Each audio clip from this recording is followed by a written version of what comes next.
আসসালামু আলাইকুম বন্ধুরা, সবাই কেমন আছেন? আমি আলহামদুলিল্লাহ ভালো আছি। আমরা এয়ারপোর্ট থেকে বেরোলাম, ফুকেট এয়ারপোর্ট। এই যে আমাদের গাড়ি, এখন আমরা হোটেলে যাব।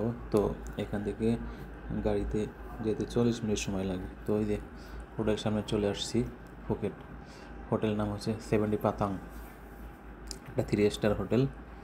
এখানে আমরা মোট 8 জন।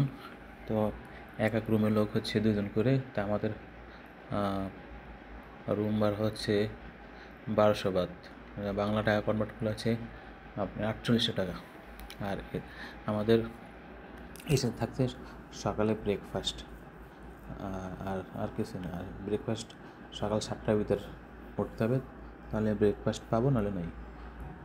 তো হোটেলের লবিটা অনেক সুন্দর।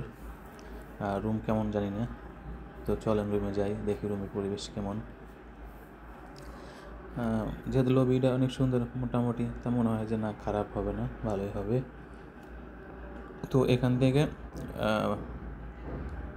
পাতাং বিচ মাত্র 4 মিনিট লাগে হেঁটে যেতে। তো এই হচ্ছে আমাদের হোটেল রুম। তো রুমে একটা বাথ, তারপরে একটা কমোড বাথরুম, আর হচ্ছে আমাদের আছে একটা আলমারি আছে। আলমারির ভিতরে একটা লকার আছে। তারপরে একটা হোটেল যা থাকে, একটা ব্রাশ, একটা পেস্ট, একটা টি, তো আর কফি,